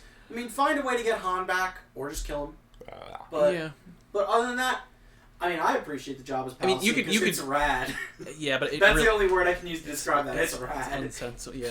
He- If that sequence came out in the sequel trilogy, people would tear it apart. Yeah. What sequence? The Jabba's Palace sequence. Oh yeah. It's called Cantabite. We'll get to that in a couple weeks. It literally is We'll get to called that in a Cantabite. couple weeks because I have words to No, say. it's not as bad as Cantabite. I'm It's- gonna be honest. It's with you. worse. We'll get to that later. But now that we've covered all Yeah, those, we need to. Yeah, this episode's already running yeah, really so long. very briefly, Rogue Rogue One. One. Yeah, let's talk about Rogue. This Solo, we might let's cut these. We're already running really high on time already. Yeah. Rogue One, I mean, I say nothing different than episode 6. The ending tricks It's you into good. thinking the movie is great. Yeah. The ending is fantastic. If you just release the ending on Disney Plus, it would be a great short special. Yeah. You don't need the rest of the movie. I need 40 minutes. That's it. 40 minutes to make the Death Star plan heist really, really cool. Everybody hated the fact that they all died at the end. No, that I was loved so that. good. I loved that. I don't know anyone that hated that. I think that you knew they had to die. Yeah, I guess that's Also, a good Darth point. Vader being in the trailers ruined the movie. It did. Yeah. Darth Vader should not have been in any of this movie except for the Except end for the hallway without scene. knowing. I did not need the director to go visit Darth Vader and then have him lecture. Because feel the, like that the was beauty one- of Solo... That was definitely a reshoot scene. Solo has a little problem with Darth Solo had a Maul. problem But with the that. issue of, I don't need to see a lightsaber in a Star Wars No, movie. I don't. And I'm tired of lightsabers. Yeah, but that scene was great. Amazing, yeah, but Oh, it would have yeah. been better if it was a surprise. It would have been so neat because Well, no, we didn't know that scene was happening. No, but we knew Darth Vader was part of the story. Well, we knew that Darth Vader was part of the story, but I'm saying if you see him show up to the planet, if you didn't even see him show up to the planet, if you just were in that ship, it would have been so much better, the reaction. Yeah, think of it. You have no clue Vader's there. Everyone bunkers You don't think down. Vader's in They're this movie. They're about to storm the corridor, and then you just see pitch black. if they and hear the you breath. you hear the If they breath, had not teased everyone would Vader have at lost all, their that. minds. But I don't really mind it though because I still thought Because it's still a great scene. Now, let's talk about the actual characters themselves. I can't, because I can't name them. Cassian Andor, Jin and Erso, Jin. K2SO, Bodhi's the pilot, Chirrut, and Baze. and Baze. Those are the 6. Oh my goodness. Say what you will. Don't Baze think and Rena. Chirrut were lovers. I will stand by that until the day I die. No, Jin is really the only one that's given any sort of arc, and even then it's still kind of weak. Cassian, I never really connected with that character. Oh my god, they're doing a whole TV show over him. K2SO, great. I love him. Loved him. I Funny. love He was- K2SO so He's much. not quite in L3, but he's Chirrut- He's not quite in L3, but he's pretty Chirrut close. and Baze Do- lend themselves to great action sequences, but they never have anything under the surface to wanna make know- you care do you about them know when what they're K2SO actually in their Do you know actions. what K2SO is? K2SO is existential crisis C-3PO. Yeah, and he's And funny as I hell. love that. He's funny. He reads Nietzsche and energy. And then Riz Ahmed, it's so and then Riz good. Ahmed as Bodhi in the movie is just kind of there because they need like a pilot. But yeah, Like, Bodhi's he's- just the driver. Also, Galen Erso played Mads Mikkelsen. They got Mads Mikkelsen in this And movie. then they killed him. And he had like 10 minutes of screen Yeah, time. but like I just find it funny to this day that they still wrote this movie just to clear up a plot hole. Yeah, they Like, did. it's just I will say too, like because that was a flaw with New Hope. I Before Rogue liked- One, everyone's like, how could they build this Death Star and literally have the most blatant weakness in the world? I'm never gonna slash a movie for it not having relation to the saga because it's a standalone film. If anything, a big problem with 6 is that they built another Death Star. Like this didn't yeah. work, Yeah, why guys. did you build a second one? Your engineer's A lot of dead. Star Wars doesn't make sense. That's why I don't. It's like, but like with Rogue One, I'm not gonna hate it because it doesn't really matter in the long run. Like it's just there. Rogue One Yeah. is one of those movies where I agree it's saved by the ending. If you literally That's the not last, why it's bad though. I don't care about any of the characters. I agree. Yeah. Yeah, I will say it's this, also though. very planet hoppy. I liked Uh-huh. K2SO. I like K2SO for his comedy. And I have to admit, I really like. I will say this is one thing that Rogue One really did for me, and I do enjoy it. And it's one of the few things I really do love about this film, is that the Force is mystical again. It's very, very, very, very, very minuscule, but yeah. Chirrut. You wanna know what the best thing about that movie was? Chirrut not being a Jedi. Yeah, but it's still there. The Force is still there. It's still there, but here's the thing. Do you see things flying around? Yes, in the Darth You Vader see- sequence. Do you want to know what Chirrut does? Chirrut uses it to see. He uses it for a little bit of a light monkey-style comedy with it. Like, oh, is your foot feeling on the one okay? with the Force is with me. And then I love that scene because guess what? We all forget about one thing. The Force was a religion for some people. Mhm. And Chirrut exemplifies that side of Star Wars. He is not a Jedi, he's a temple guard. And Baze was a temple guard turned a mercenary because he fell out with their religion. And Chirrut fully is given himself to the Force, not as a Jedi, but as a man with a faith. And he did, in that final battle, walks out, no weapon drawn, just holds his staff, blindly walking forward, willing the Force to protect him. Yeah, that's cool, but I just don't care. He ends up dying. He ends up dying, yes, and it's kind of sad. But It's not sad because I don't care about the character. I liked Chirrut. I cared about Chirrut because I thought Chirrut was the most interesting part of the He was interesting, but I don't know anything secondary about him. cast. I think that was all we needed to know, and I'm okay with that for Chirrut. I'm okay I also with, liked for just Chirrut. I also thought Krennic was pretty fun. Krennic was fun. I liked him, kinda. CGI Tarkin was CGI interesting. Tarkin was weird. Overused, but I don't know who Krennic was. Krennic was the director. This is my achievement, not yours. That Oh. guy. He was the guy who got bullied by Tarkin. Oh, the villain. Ben Mendelsohn, yeah. the guy who went to go visit Vader. Yeah, not a. Be I don't- careful Other not to than choke that, It's on just your for a ass. lot. decent. I literally forget most of the movie. The Yeah. ending is great, but the rest of the movie didn't need to exist, and Also, that makes I it a think bad movie. I also think that Saw Gerrera is the worst Well, I don't think it's antagonist a ever. bad movie. I think so. I think in comparison to the rest of Star Wars, if most of it doesn't need to exist, it's bad.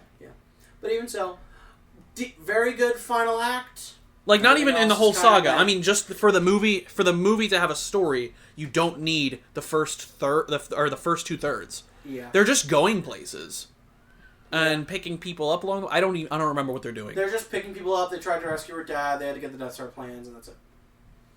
The plot could be But something. they get the plans in the end. They get the plans. What are they doing before that? They're trying to forget. see if her dad is alive. Yeah.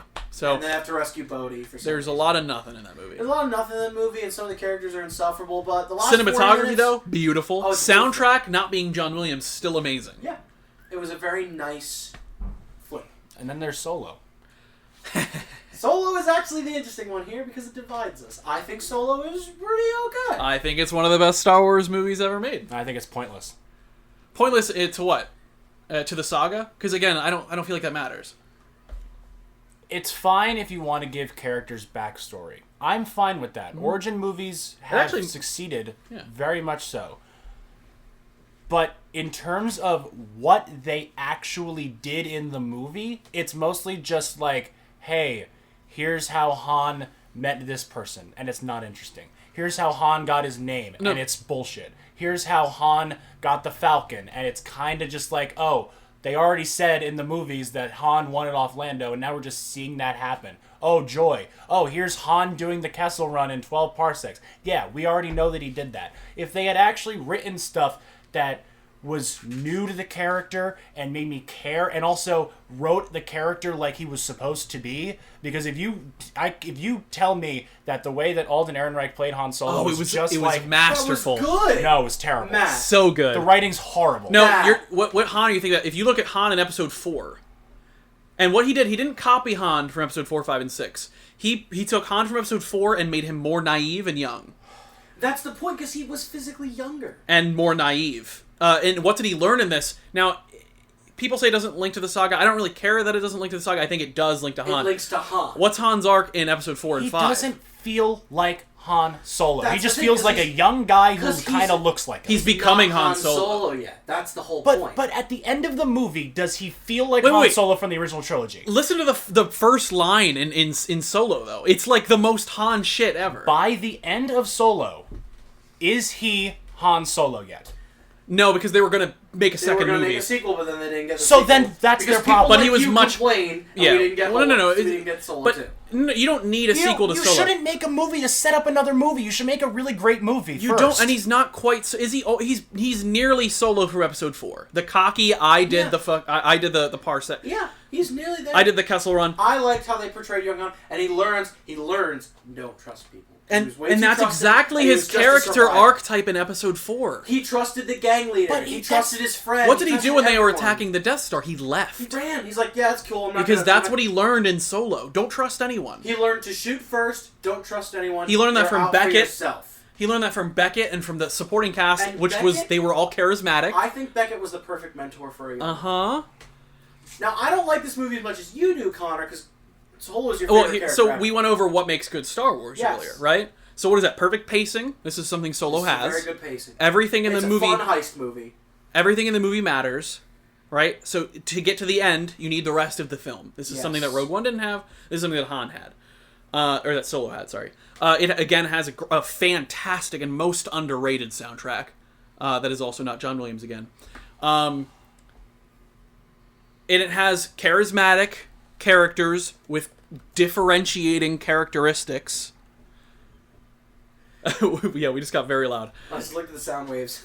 But it has all of those things that made me love Episode 4 and 5. And what it didn't have, powerful Force users.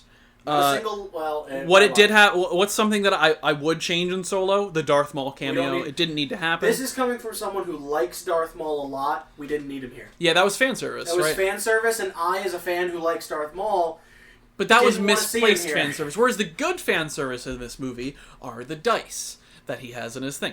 It's his weapon. It's finding Chewie. his gun. It's getting the Millennium Ian Falcon. Sniper, like, It's learning that the reason Lando loves the Millennium Falcon so much that is his because it's a girlfriend nice is car. uploaded to it. Right, it's L3, who is another charismatic, differentiated character. Fantastic droid. A fantastic droid character. Emotion. Meaning. Yeah, Purpose. it's also dreams. it's unpredictable, unlike most of Star Wars. Yeah. You never see anything coming. And most importantly, if you're not a Star Wars fan and you want to get into Star Wars, this is the reason Sean's girlfriend Grace Yeah. loves Solo so much, is because you can sit down without any Star Wars knowledge, as you should, and love that movie. Also, Grace just thinks Harrison Ford is hot. Enjoy Rogue One without knowing Star Wars lore. Yeah, you can't. Enjoy the prequels without knowing anything from Star Wars. You can't. You know what I mean? It's something Episode 4 did well, right? You don't know any Star Wars. Here's an intro. You can also watch Solo without knowing any Star Wars. It's just a Absolutely. heist movie, let's be It's a honest. fun movie. It's an for a action newcomer. adventure film. It's a fun movie for a newcomer. But it's never boring. The action is good. It never slows down, and I kind of love that. Yeah. all in all, I think it's just a good movie. Connor thinks it's great. Matt, we know your opinions. I disagree with literally everything you just said. That's fine. Absolutely. I think I rewatched it. My friend Adam from home. Shout out to Adam. Love you, man. Yo, I love you, man. He was watching all the Star Wars movies last year, leading up to. No, it was after Rise of Skywalker. It was over quarantine. He was watching them all, and we rewatched Solo. And I'm not kidding when I say halfway through we mentally checked out. He mentally checked out as a new watcher, because it's boring as hell. It's not boring at all. I can't get that from that at all. But loved it. yet Rogue One isn't? What do you mean? What?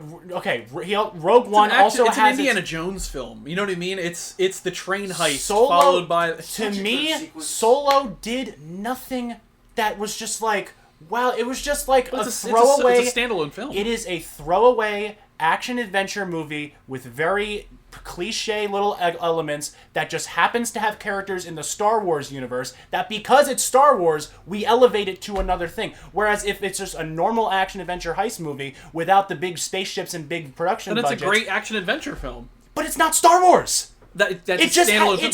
That's what I love about it. It's just a genre movie that has some Star Wars characters in it. That's It's a breath of wait. fresh Why air. do I love Mandalorian season 1? That same reason. It's not Star Wars.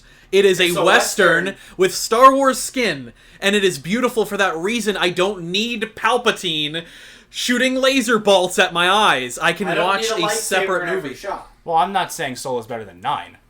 Well, or worse than 9. I'm not saying Solo's worse than 9. No, but I am so tired of needing the lightsabers, the Star Wars. I like that you can literally take the Star Wars skin off it, and it's just a good action adventure. It's a good heist movie. You can take the Star Wars out of Mando season 1, and it's a just good a Western. great You- Western. You can disagree with me. I know you do. Yeah. It's just, for me, this movie did nothing to justify why it needed to exist. I'm fine with the idea of giving Han Solo an origin movie.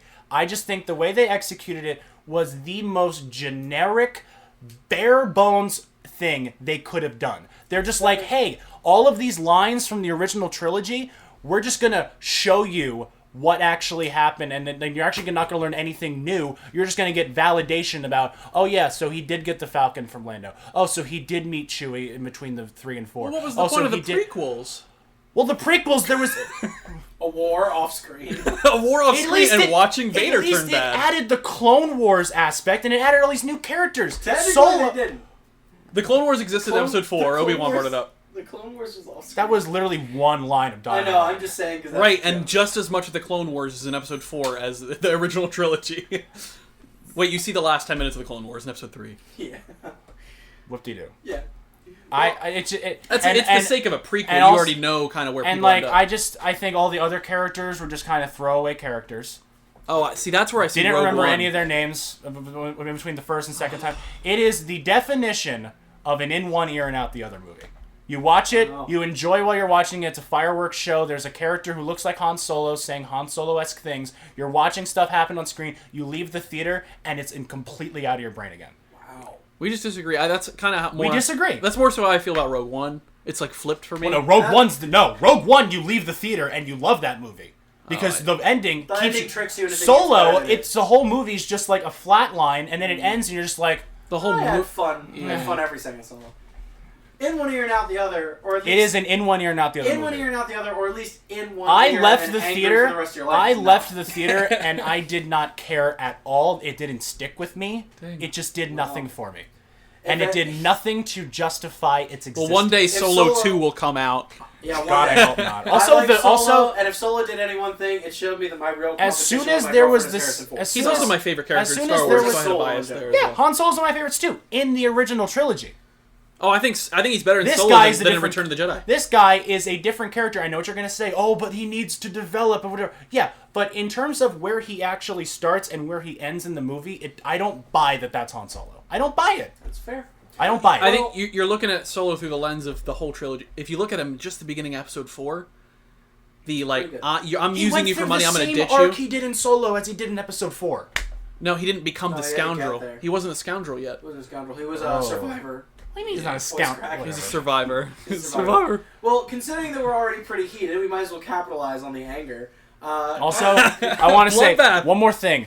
Cameron, if you're listening, I tried. I'm outnumbered here. My friend Cameron from home hates this movie more than I do. A lot of people hate Solo. I know. Cameron, I love you, You're man, all wrong. and I'm here with you. Grace is the only person I know that Hate agrees leads that to suffering. that Matt. loves Solo. Hey, I hate the prequels, so it's okay to hate some Star Wars. Hate leads to suffering. I don't hate Solo. I'm just Really? You don't love it. It was just so I disappointing. don't think you even like it. I don't like it, but I don't hate it. I All just right, dislike we it. should Let's start capitalize Bloodbath. on the dark side. Hate's a strong word. Let's capitalize on the dark side in the room. Let's fight some more. Anger leads to hate. Connor's got Hate some leads to questions. suffering. So All we'll right. keep this a little bit short. We're going a little bit over our time segment. So Fear leads to anger. Fear leads to Anger anger. leads to hate. Hate leads to suffering. I was afraid of how much I was going to hate this movie. Then I was angry at how much I did hate this movie. Then I hated this movie, and now I'm suffering because of it. Episode 9. Yoda is correct. All right. Correct. All right, Connor, hit us with this. It's the same rules as every week. Connor's got 7 questions. We're gonna face off. We're gonna give our answers. I'm gonna on give the you this. fly. I'm gonna give you this question. Oh, we're starting. We're starting with me. Oh yeah, All right. we got it, and we're gonna answer a little fast. What is the best one-liner from the original trilogy, Sean? The original trilogy. I have my answer. You guys answer that. Original trilogy, best one-liner. Oh man, it's corny, but I kind of want to just say it's these are not the droids you were looking for. Really? That is the moment you fell in love with the Force. That's the moment you're like, wait, what did he just do? Wait. That was it? That was the Force? Wait a second. How did he do that? That's the moment you get, like, you start to question the Force. Like, how did he do that? What was that? What could you do with the Force? It's the moment the mystification starts becoming something you want to learn more about. Okay. I think that These Are Not the Droids You're Looking For is a perfect intro to the mysticism of the Force. I think that's a wonderful line. My line is the line that made Darth Vader Darth Vader. I am altering the deal. Pray I don't alter it any further. Interesting choice. Because that's the moment I thought where you were you gonna say, realize "No, I am your that's the moment where Darth Vader went from some big, tough baddie with the muscle to a conniving, evil machine that can manipulate you and turn on you like that. Because Lando, he thought he was like, oh, you said, like, if I do this, then... And he's like, I'm altering the deal, pray don't alter it any further. And Lando's like, oh, shit. Like, that's when Vader becomes, like, the villain and the guy to be afraid of in the galaxy. That's my pick. You get the fast rebuttal. If you would like to say why yours is better. I would like to say that mine is better. I would like to say mine better is only because of one thing. You have presented a fantastic delve into what makes a character scary, but I'm presenting the line that started the craving of the mysticism of the one thing that guides the actions of the entire series, the saga, the Force. Darth Vader is a huge pillar of the franchise, but Darth Vader would be nothing without the Force to guide him. All right. I'm going to start with Matt for this one, and this is kind of a harder question that you kind of had in the prequel episode. You could make one solo film set between episode 4 and 6. What is it and what is it about? I specifically am keeping it between 4 and 6. I would make a God, I don't even know what this is going to sound really generic, but I would make a movie about the bounty hunters. Oh, yes. I'd make a movie that has Boba Fett, IG-88, Bosk, Forlom. Yes, I know all their names. Dengar. I would make a movie all about them in like the criminal underworld. That way, when they show up in 5, it's even more impactful. Oh, I love that. I've already given my answer. I said it earlier in the episode. I want to see Vader's solo mission after the Death Star explodes. Okay. Of him saying, wait a second, I That's so have to different. learn more about my enemy. Who is this child of the Force that presented himself to me as I killed Obi-Wan? I have to retrace my steps. Who did I miss on the list of the archives from the Jedi Temple? And it's him going around. Him checking out, is there any survivors? Who is dead? Him visiting Padme's grave to see what exactly happened. Because he does think, maybe the Emperor has lied to me. Because it's been proven to him already in the canon that the Emperor has lied to him and manipulated him multiple times. And he wouldn't have gone looking for someone to usurp the Emperor with if he already wasn't planning on it. He knows he's been lied to, knows he's been manipulated. He's still frightening, but he would have gone, he would have wanted to learn, and I want him to see him come to the realization, that's my son, I will turn him, and I will rule the galaxy with him. Quick rebuttal, Matt? Interesting pick, although I think it works better if we don't know all that. That way, when we learn that he's his father and we learn that he wants to work together, it's more impactful. It's like, oh! Whereas if you knew it already in that movie, you'd be expecting it. the shock value of Vader's actual plan, I think, helps more than backstory that just makes you go, oh, okay. And then fair. when it actually happens, mine actually would add more characters and add more depth. That way, when Boba Fett shows up and all those guys show up, you're like, yo, those guys are badasses, because they'll give them all arcs and they'll give them all stuff to do in It my would movie. do something for Boba Fett, but for And you the would other call it six, Bounty Hunters, a Star Wars For story. the other 6, nothing. All right, next question. This is kind of a Matt Sean question. So Sean, you're going first. Matt needs to play one character in the original trilogy. Who is Matt playing? And Matt, who is Sean playing? We're doing this again? You're replacing an actor, not with another actor, but with one of you. I'm replacing an actor with Matt. I'm more scared for his answer than mine. Oh, man. I'm happy I get some time to think about this. I'm replacing Matt with someone. Okay. Problem is, I really don't want to change anyone out of the core cast because they're just perfect. I think. Crap, this is actually a hard one. This is really difficult. I'm trying to think. Because I've got like a few in my head, but I don't like none of them sell me. I could see Matt playing. I'd like to see Matt as Tarkin in 4. I feel like you could pull off the menace. Yeah, I could see it. I feel like if we put you in the gray suit with the buttons and the badges, I feel like you could pull off a little bit of a Tarkin. I think it would fit a little bit better because Tarkin was way too menacing for Take his everyone else glasses around off, him. slick his hair. Like I think like if we gave you the Tarkin do-over, you would add a little bit of the quirkiness that I feel like Tarkin should have had in comparison to the heroes. All right, Matt. Like menacing, yes, but quirky as well. I'd like to see you. Who is Tarkin Sean? suit. Who's Sean I replacing? don't have an answer. That's the problem. Come on, you're not gonna say Harrison Ford. Come on. No, I don't want to say a main cast Never member. tell me the odds. I would have Sean play.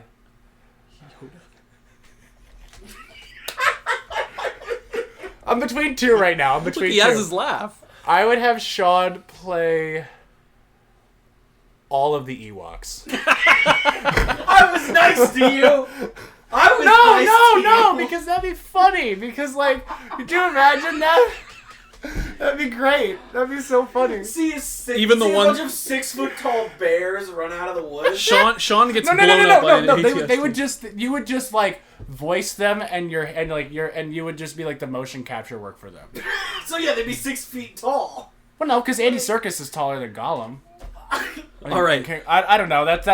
I was between that or Akbar, but you could go ahead. Thank for the you. one line. Thank you. All right, question number What? 4 goes to Matt first. This is a little more serious. Sean, I love you. It's a little more serious. Okay. The first part of the question, I think we're all going to agree on. Who shot first? The second part of the question is, more importantly, which scenario makes Han a better character?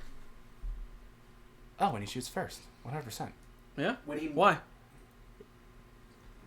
When Go, just go. when Han shoots first, he's a better character that way? Yes. Okay. Having Greedo shoot first and having Han react to it, that kind of just makes him seem like a reactionary character. Han is I think with my gun. I think with my holster. I'm a scoundrel and I don't trust anyone. So if he allows Greedo to shoot, he's kind of just like, the fact that he came to that decision to just instantly kill him because he's like, over my dead body. And like, it just makes him feel like such more of a badass. When you first meet him, this is the first scene he's in, when he's with Greedo. Mm-hmm. Would you rather him be a guy who allows someone to take the first shot and then just reacts to it and is like, oh, okay, I guess I'll kill you now, than I think it's more impactful for him to just be like, F you, I'm going to shoot you right now. All right. I'd like to play the devil's advocate to your statement. Good. And this I is don't want us to Lucas's argument. So Han does shoot first. We all know. Yes. But Han shooting second is, and I'm going to use Solo as my evidence here. Han shooting second would show that little bit of a glimmer of like, maybe he does want to trust the world. Maybe he does want to show a little bit of a, I know that I shouldn't trust anyone. I've learned that. I've been betrayed before. That arc. But one more time. Maybe this, like, I know he's a scoundrel. He works for a bigger scoundrel, but it might be worth it. I'll hear him out. And then Greedo does shoot first. Greedo shoots first, and he goes, he dodges to the side and gives a slick pop, kills Greedo, and that's why he's a little bit of an asshole for the rest of the movies. He's like, damn it, one last time, and I couldn't do it. I like it. I understand your point about how, like, you would want to see that arc, but, like, we will see that arc. You don't need to see it in the first scene he's in. But wouldn't this have been a great ignition? No, I think the ignition is what George showing Lucas you. No, I thinks think with the his ignition. I think the remakes. ignition is him shooting first and showing you this is where he's starting. Now let's see how he changes, as opposed to let's show that he already can change. That way, when he does change, it doesn't feel as impactful. I think having him start at such a low point has his arc, has the payoff a lot higher, But it's always harder to raise the bar after it's been low. and that's what makes it so impactful. All right, Sean, next question. This is question number 5. If R2 spoke English and had lines, who would you want to be the voice actor? Sean! No, I have Sean voice arc too. No, okay, I'm kidding. I'm gonna get flack for this one, I think. Ricky Gervais. Ooh. We've all heard his speeches. We've all heard how much he does not care. Imagine every scene in Star Oh my Wars, God, that's but instead funny. of whistles and clicks, it's R2 just swearing and calling everyone horrible names. It's just like, oh, I can't even say anything because we get flagged. But like, just imagine it, viewer at home. If you've never heard one of Ricky Gervais' Oscar speeches, Golden Globes. Golden Globes. Sorry, I've got Oscars on my mind. If you go home right now and listen to his Golden Globe speeches, and yes, they're bad, they're offensive, but think of R2 saying the same stuff, and it's hilarious. Matt? Oh crap! I just had the answer and I just forgot it.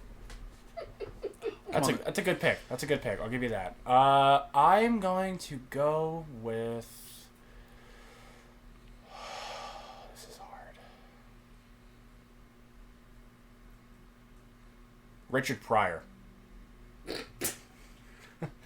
Huh? I think that'd be George Lucas. The way that you were saying how Ricky Gervais, like, yeah, you know who was the first one to take on like that ranting style of just like rapid fire talking and also cursing. If we're going to throw in expletives with R2, as you just said, Ricky Gervais would. You want to know who was the first person to like really pioneer that style of comedy? Richard Pryor. That'd be awesome. Plus Anthony Daniels is like, did you really want two British guys? Anthony Daniels is British, Ricky Gervais is British. How cool would it be if it's two completely different voices coming out of these two people? Richard Pryor is such a foil just in terms of voice quality. Anthony Daniels is, he's the light British person. And then Richard Pryor is in your face. It would add a great contrast. But wouldn't the British accent coming out of both the droids almost unify them a bit more? Yes, their attitudes would be on the other end of the spectrum, but you would see them both as sharing the same kind of culture, the same kind Ricky of Gervais and C-3PO unified. I mean, they are friends. They are best friends. But like, Yeah, but at the they same hate time, each other, let's be honest. They hate each other, absolutely. R2 hates C-3PO with all of his soul. But, like, it would kind of be neat to hear at least the same dialect come out of them. It would show unity among droids. And I just think Rich... I just think that voice is Before we get to the hilarious. next question, I do have to throw in Gordon Ramsay. But we're going to get to That's a good one. Matt for the next one. Choose a character from the prequel or sequel trilogy to be in the original trilogy. This is assuming these other trilogies don't exist. What character do you want to see maybe revitalized or reused in the original trilogy? Who would fit best?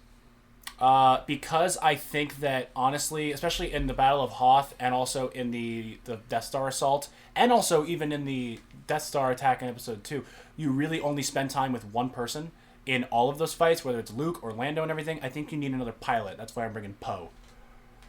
I think Poe would be a great addition. Sean? Young Poe would be good. I have to bring a person from the prequel. Because him being there would add more comedy, because Poe has a lot of charm, especially in 7. Even in just like the few scenes he's in Force Awakens. And adding another pilot to care about and to cut back and forth with would add a lot. Plus, he's a great pilot. He would help a lot. I'm going to go the soldier route, the same thing. And I know it's maybe a little bit of cheating to say "and company" at the end of this, but I would not mind seeing in some of the hangar meetings and his troops on the ground, maybe some bodyguards. I would love to see Commander Cody and a couple of his boys. Because think of it like this: he defied 66 after like against the Empire. Yes. Okay. They went rogue, remember? A few of them ripped out their chips, and they're like, what are we doing? These are our friends. I would like to see some ex-clones that realized what the Empire had done, ripped out their chips, like Cody and a few others, and I would have loved to see them back Princess Leia as the Royal Guard. Okay. How cool would that be to have the best generals from the Clone Wars who went rogue defending the rebels? Cool. Cool. Those are some good soldiers. Interesting pick, but like I feel like the stormtroopers are fine the way they are. I don't think you need to add like really strong characterization to them. I think just having them be the evil force, the evil army they need to shoot at, I think that's fine. I feel like adding Poe would actually characterize the good guys in those air fights a lot more. And I think that adding that is just another plot point that no one really asked for. But would you really want a 12-year-old again in the pilot seat? Poe's young. Well, no, we're taking Poe from the sequel. I'm not saying Yeah, like we're saying we're taking his character. from the sequel. no, I'm not saying Adult Poe. I'm not saying Poe when he's like 8 years old. I'm saying Poe with the age he's in. Poe, though. We just have him as I'm another hotshot pilot. There would just be hotshot He would be part of the crew. He would have a similar role to Lando, I think. For the last question, we're going to incorporate Poe because he's the correct answer. We're starting with Sean on this one. Yeah. Who's the best star pilot in the galaxy? We're talking whole saga. Problem is that Poe's probably the right answer. I have my answer. Oh, man. There are other people I want to say, but if I really think of every single frame we've ever seen someone fly, I'm going to give it to Poe. Look, say what you will about some of the movies and the sequels. I'm not a fan of most of them, but here's the thing. Poe is a jerk. He's selfish. He's not the greatest character. But you put him behind the wheel. First off, he's got the coolest X-Wing in the whole franchise. Mm-hmm. Sorry, Luke. He's got the coolest X-Wing. He's got a pretty good droid to accompany him on those missions. But as a pilot alone, think of the opening sequence from 8. He charges a destroyer by himself, knocks out the radio comms, causes mass havoc. He is absolutely insane. He's a sick pilot, and he takes control of the Millennium Falcon like nothing. Go ahead, Matt. Before I even get to my answer, here's why Poe's not. Because in that episode 8, he literally is Starting responsible. with the rebuttal. He literally is responsible for the death of a lot of the Resistance because of how in his head he is. You want to know who's not? That's not his flying ability. You want to know? What's Matt's? I'm not saying, but you can't just count flying ability. You gotta count why he's doing what he's doing. He's so in his head. That's why Anakin's the best. Anakin has the skill. Are you counting Darth Vader or just Anakin? Anakin in the prequels. Okay. Even as a kid. Like, he literally blows up the... Yeah, that's a good argument. Like, as silly as that scene is, he literally blows up the droid ship by himself as, like, what, 9 years old? Is that what he is in Phantom Menace? And then you see him in Revenge of the Sith in the opening. He saves Obi-Wan. Obi-Wan calls him in Episode 4 the best star pilot in the galaxy. That's literally the question. Poe is so in his head. Anakin is not at this point, especially during the Clone Wars and the beginning of Episode 3 and in 1. And also his skill. If we're talking skill, Anakin, I think, is right up there. He's right up there, yes, but here's the thing. We talked about who's the better pilot, not the better soldier. Poe is a shitty soldier. He's too in his head. You're right, he's brash. But here's the thing. I didn't care when I said I wanted him to be a pilot. I said he's the best flyer we got in the Rebellion. He's a terrible team player for a lot of those movies, but I want him behind the wheel.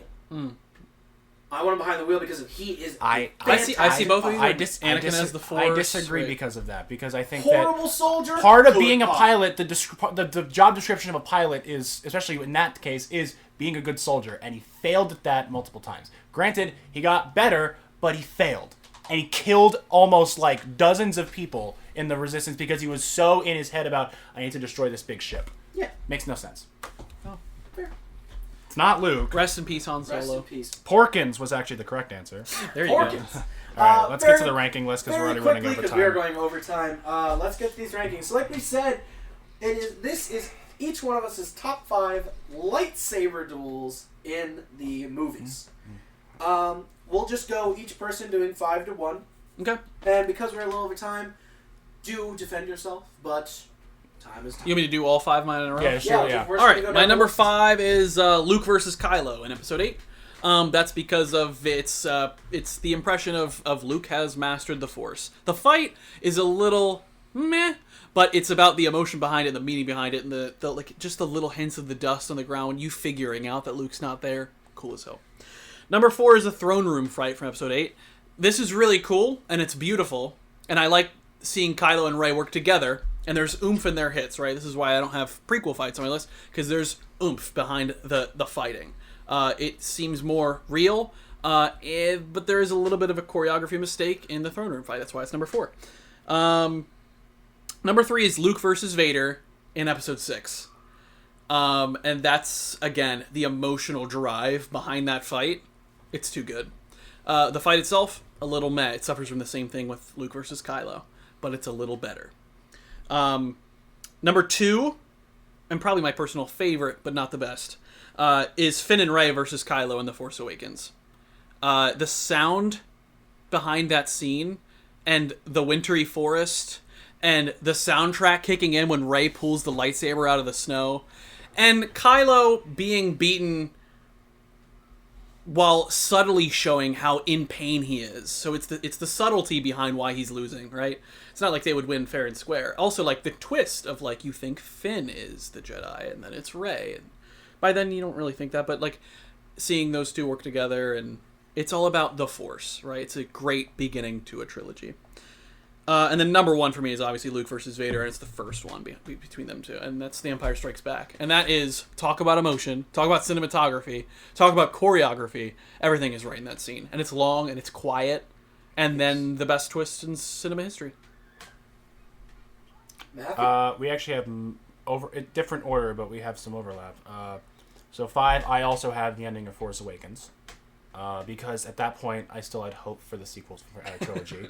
And I was like, wow, this is really, really freaking cool. And I loved the snow. I liked how real the fighting looked. I liked the choreography. It felt gritty.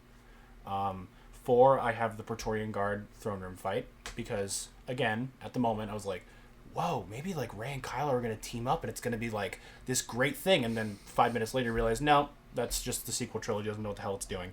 But for the time that it's actually doing stuff, that fight's really cool. And it's also one of the first fights where it's like, it's besides like I guess like the Geonosis fight, like it's 2 people versus like an army of people trying to like wipe them all out. Like that was really cool. 3, Obi-Wan and Anakin at the end of episode 3. Choreography is important, and the choreography in this fight is awesome. Granted, I know it maybe seems a bit too flashy, but it is the lightsaber fight in terms of just like me wanting to watch it. Like it's the most fun to look at. And I think that means something.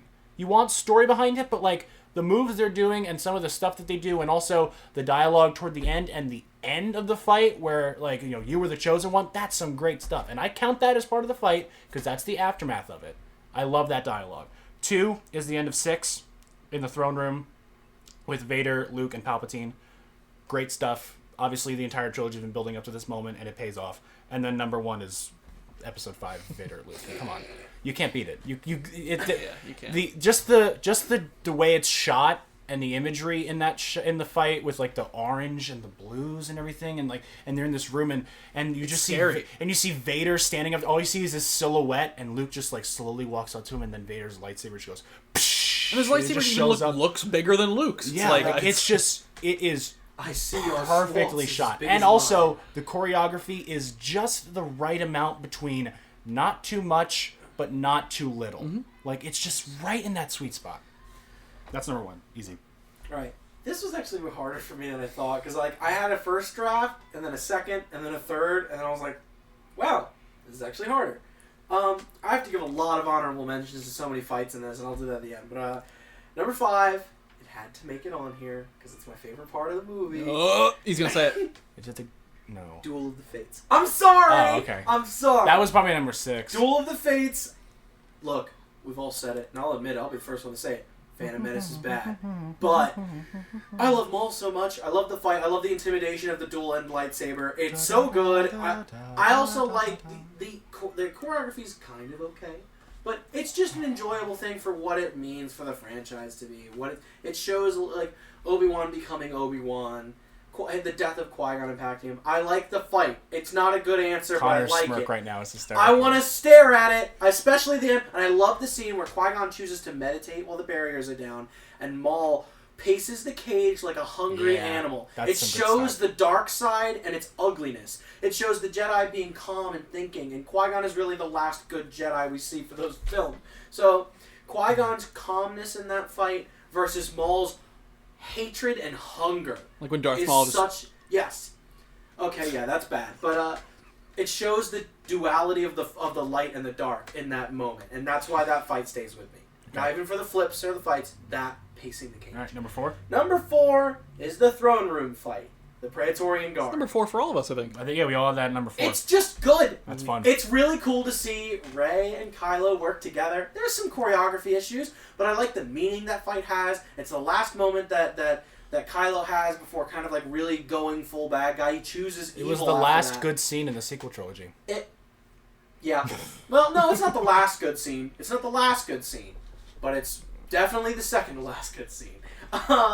It's fantastic. That's the last moment of hope I had for that trilogy. The last and moment then of hope. the next scene killed it for me. But it was such a good fight. I like the differentiation weapons for the Praetorian Guard. Snoke's death is actually kind of cool. I like every moment that leads up to it. And then the sparks and the wreckage around them, because it shows how hard they were fighting. Mm-hmm. It shows the damage they can do. And I love that. Next. Number 3 for me is the last good scene in the sequel trilogy. It's Kylo versus Luke. A little higher. I like tricks like that. I like the salt really not being visible until afterwards, and it shows Luke's mastery of the Force. And say what you will, it shows that Luke is true to himself. Luke chose violence in the original movies. It showed that he was slightly becoming a little bit of the Anakin in him, but in the end, what does he do? Granted, I know it's a hologram and it would give away the trick, but it's even so much more. Yes, it was a hologram, but he chose not to land a single hit. Mm-hmm. We all know he could have definitely done some damage with the Force. It's the Jedi way. But it is the Jedi way. Peaceful resolution.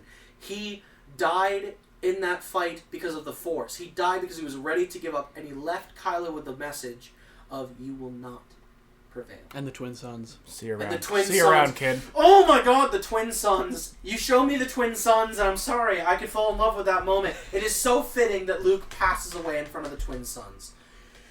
Oh my god. And that's so why good. you love the last scene, episode 9, so much. No.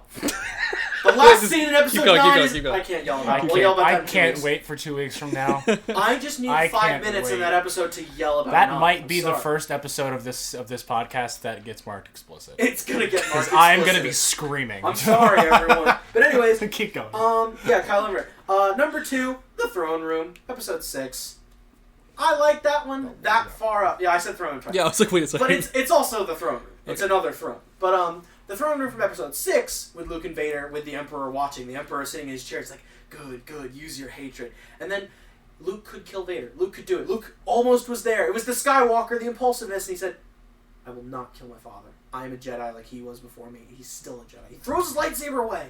And then prequel Yoda was like, it's the only way. Sorry. Yeah. Prequel Yoda. Sorry, man. You gotta do what you gotta do. But Yeah, I love what needs to happen. Done. I love what was done in that fight, and I like how Palpatine chose to intervene and show off the wicked dark side power of the Force with the Force lightning. It was appropriate in that moment.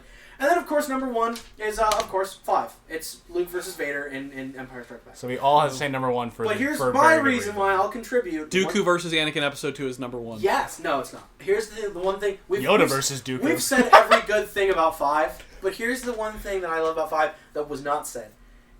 Vader's level of, this will be easy to, oh crap. Yeah, it's subtlety. It's It's subtlety. subtlety. He's He toying starts, with him. He starts the One-handed. fight. He starts the fight one-handed, not even using any fighting Oh, style. He's you've just kind of learned blocking. much, young one. He's just seeing what Luke can do, and then Luke starts landing hits on him, and you hear him cry out in pain a couple of times.